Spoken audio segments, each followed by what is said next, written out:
Dong Hai, Thailand, May 1982. Little Stella, whom everyone simply calls La, loves to ask questions to her father, an American named Tom, who works at the secret Ramasun base. Their conversation is interrupted by the girl's mother, reminding them that it's time to go to the annual ritual of appeasing the demoness. The mother tells La that once, a group of villagers went in search of a magical ring that was supposed to bring prosperity. But after finding it, they couldn't agree on who would keep it and started fighting, causing the ring to shatter into several pieces. The demoness then killed them all and cursed the village with famine. Since then, people have been appeasing the evil spirit. The procession reaches the place where offerings are laid out. However, La cannot understand why her father does not believe in these tales, even though her mother insists that faith brings hope. Suddenly, a terrifying growl comes from the forest, but their neighbor Jambon reminds everyone to keep their heads down and continue praying. When the ritual ends, the people return to the village. At night, Tom goes back to the ritual site, and La secretly follows him, convinced that her father is looking for the legendary magic ring. Tom hides the girl in the ritual hut and leaves her a walkie-talkie so she can call for help. Then he heads to the clearing, where a glowing orb appears. He stretches out his hand, and the orb is about to descend into it when a monster emerges from the forest. The man tries to grab the orb and scare away the creature. In the end, a glowing pillar rises above the clearing, seen by Jambon back in the village. La runs out of the hut, and suddenly human bodies start falling from above onto the clearing. Terrified, the girl runs away. 30 years pass. Lei has grown up and now works at a planetarium. One day, she is accused of incompetence by the director, who is convinced that La's recent mistakes are due to her messy divorce. This conversation is overheard by Stella's daughter, Valian. Upset, La picks up her daughter and they go to a cafe. The tired girl falls asleep, and suddenly Stella receives a call from her old friend It, who tells her that her mother has been hospitalized. La and Valian drive to Dong Hai. On the way, it reveals that he runs a blog about ghosts, which alarms Stella. She wants to shield her daughter from anything supernatural. She still remembers how, after their journey into the forest, her mother and neighbor Jambon convinced her that Tom had abandoned them and that she had simply dreamed it all. Soon she arrives at the hospital, where her mother asks her to find her father. La dismisses this as feverish delirium. They drive to her mother's house, where Jambon is already waiting. He wants to buy their plot of land, but La is not ready to decide the fate of her family home yet. Jambon's son Kong informs Stella that he has repaired her motorcycle, and the woman is surprised that he hasn't changed at all. La recalls how the village harassed her after Tom disappeared. Boys decided to beat her up, but Kong came to her rescue, and even back then, he looked exactly the same as he does now. She remembers trying to call for help through her father's walkie-talkie, but no one ever responded. Recalling the call sign, La switches the device on again, but hears only static. However, at night, the walkie-talkie suddenly comes to life. La immediately recognizes her father's voice, giving coordinates for where to come, while Valian starts recording the transmission on her phone. In the morning, La plays the recording for her mother, who confesses that she has been communicating with Tom once a year because 1 year on Earth equals 1 minute in the cosmos where he is trapped. Tom asked her to take the bracelet and retrieve the ring from Dong Hai. They need to be used to activate the Takli Genesis, a machine located in the basement of the abandoned Ramasun base. Then she must input the coordinates he provided, and Tom will be able to return. La promises to find and bring back her father. La and It head to Kong because his father possesses a bracelet identical to Tom's. Lai asks Kong to consider why neither he nor his father seem to age. Jambon visits Dong Hai, but never tells his son why. Maybe it's time to uncover the truth. That night, Kong sneaks into his father's room and steals the bracelet and a gun. The group heads to Dong Hai. They scout the area, and Kong sees a glowing orb in the clearing. Then rotating rings appear, forming a sphere. La reaches out her hand, the rings collapse together, and the sphere settles into her palm. Suddenly, a woman emerges from the darkness and transforms into a monster. La grabs the sphere, and the group runs toward the car, but the monster blocks their way. Kong shoots at it, but is suddenly drawn into a vision where he hears screams and sees falling people. It and La drag him to the car, and they manage to escape just as Jambon arrives at the clearing. They reach the abandoned Ramasun base and descend into the basement where the Takli Genesis machine is located. La places the bracelet in its designated spot, and immediately Tom's voice crackles over the walkie-talkie. He is anxious to learn that he's speaking to his daughter after 30 years. For him, only half an hour has passed. He explains that he was a CIA agent and his mission was to find the Genesis. But that night he made a mistake and he ended up on a space station created by an advanced civilization. The station is still functional, but only has about 20 minutes of life support left. Therefore, he asks them to contact help through the old call sign, but Lay tells him that call sign no longer works. Tom explains that the Tackley Genesis is a teleporter operating at supersonic speed, which the military borrowed from aliens. It consists of a bracelet and a warp sphere.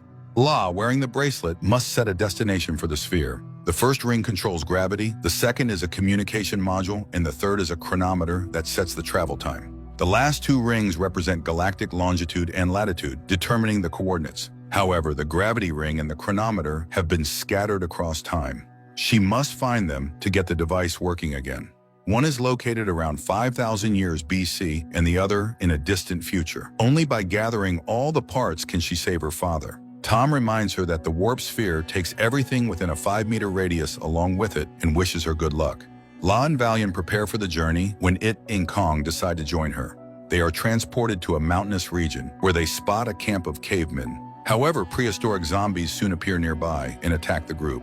The people run toward the tents, but bump into an energy barrier surrounding the natives' camp. The wall suddenly lets them through and cuts off the zombies. Kong realizes that the bracelet was responsible. The ancient people greet them with reverence, believing them to be gods.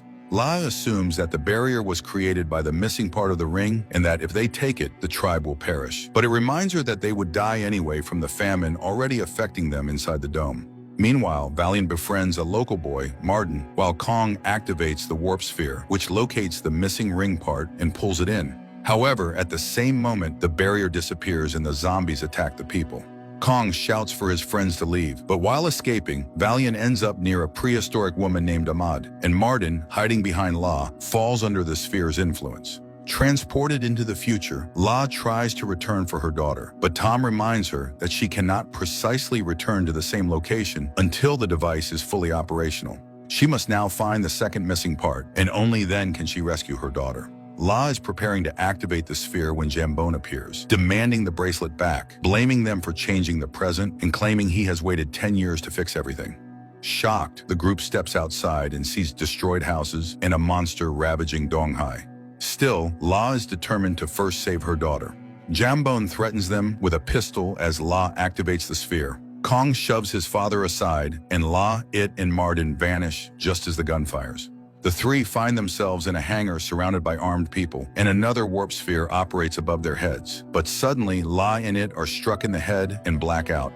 When they regain consciousness, they find themselves chained. The people promise to release them if they teach them how to properly use the Genesis. The device they have was created based on old blueprints and doesn't function correctly. If they cannot activate it, they will soon die. It all started 200 years ago when a monster attacked the province. Western allies destroyed it and the townspeople rebuilt the city. However, soon their fossil resources were exported and the province fell into decline. The resistance forces decided to fight back. One day, an explosion rocked the city. The allies evacuated the rulers, leaving ordinary people to fend for themselves against the monsters that appeared from nowhere. That's when they found the Genesis. From the archives, they learned that the experiment dated back to the Vietnam War era and was based on advanced civilization technologies.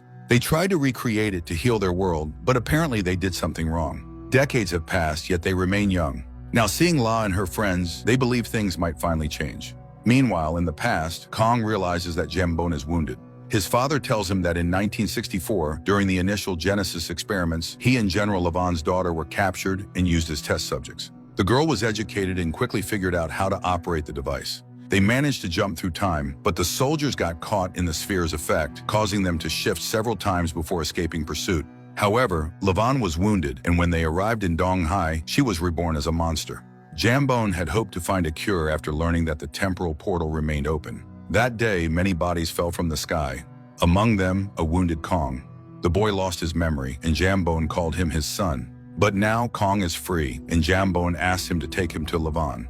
Meanwhile, in the future, the young people decide to free La and It. At the same time, Valiant and the prehistoric woman suddenly find themselves inside a movie theater in 2024. Valiant is overjoyed to be back home, but when they exit the theater, they see a giant monster destroying the city outside. Meanwhile, La agrees to teach the youth how to operate the warp sphere, but warns them of potential risks. The team decides to test the sphere on a captured dinosaur. La trains the girls to control the sphere, while two of the guys keep watch over the sky. The sphere activates and the dinosaur disappears from the cage, but almost immediately alarm sirens start blaring. Missiles are flying toward the city. Suddenly, the dinosaur reappears and attacks the people. However, it seems to flicker, shifting through the hangar. La asks them to return her bracelet and sphere, realizing what the mistake was. But just then, the dinosaur materializes right in front of them. The resistance fighters come to their aid. Together, they manage to destroy the beast. However, one of the lookouts on the roof is killed, and enemy forces are closing in. La suggests that everyone leave with them, but the young people insist on continuing the fight. Unexpectedly, the girl leader confesses that every time they activated the warp sphere, it caused a rupture in time, history changed, and chaos followed. Meanwhile, Valiant discovers that Amade is wounded. She seats her in a chair and treats the wound with some found alcohol. La learns that the alien invention had destroyed its creator's own universe even before humanity emerged. She urges the young fighters not to give up. The girl leader then gives La the last missing ring and shows her a model displaying the temporal fractures, on which La spots Valiant. The girl explains that La must return to the Ramasun base and send a signal into space. Then everything will be restored, and they will save their universe. Unexpectedly, she says her mother's favorite phrase about hope, something La's grandmother once taught her. Explosions rumble above, and La prepares to activate the sphere when it informs her he is staying to help the resistance fighters. He asks her to upload his journal notes afterwards. La and Martin return to the past, where they reunite with Kong. Now that they have all the rings, they can fix the past. Kong activates the sphere, but it transports them into a university courtyard where gunfire echoes inside. It turns out Kong decided to try to prevent a student massacre. He approaches the fleeing boys, and they recognize him. At that moment, Kong remembers everything that happened to him, but then they all come under fire from criminals. Meanwhile, Valiant suddenly sees a zombie and tries to hide. In the past, Kong's friends fall from the bullets. Time-space begins to shimmer and distort, rewriting events and further entangling the situation. Lei begs him to stop using the sphere, but Kong tries again to save his friends. Meanwhile, it takes up arms and sides with the young fighters. However, he suddenly realizes they are hearing a radio broadcast about the student massacre. A combat aircraft appears above them and opens fire, somehow hitting people in the past. Someone from the resistance shoots down the aircraft, and it crashes into the university courtyard, exploding. An injured Lei regains consciousness and searches for Kong, his friend, and Martin, trying to help them escape. At the same time, a zombie attacks Valiant and Amid. La's group is pursued by killers. Kong hands La the sphere and asks her to leave, choosing to stay in his own time. La activates Genesis, and they find themselves in 2024, where Amade is being bitten by a zombie, and Valiant sees her mother. Martin also runs toward his mother, but she has already begun transforming, and La pulls the children away. Genesis activates, and they all return to the base. A wounded La begs her daughter to start the machine, just as the Donghai monster bursts into the room. Martin tries to fend it off while Valiant activates the device. Tom responds and instructs the girl on what to do. They wait for the end as the machine activates. Lei loses consciousness and finds herself under a tall tree, which speaks to her with her mother's voice. She reassures La, telling her that she has won and can choose a new beginning. Then Tom's voice calls out, reminding her that a new timeline is about to start and everything will be all right.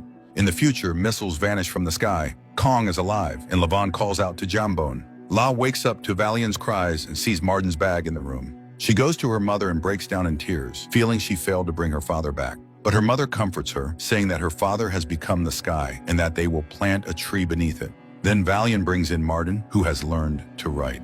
Later, La takes out the warp sphere and thinks of it, wondering if she might still bring her friend back.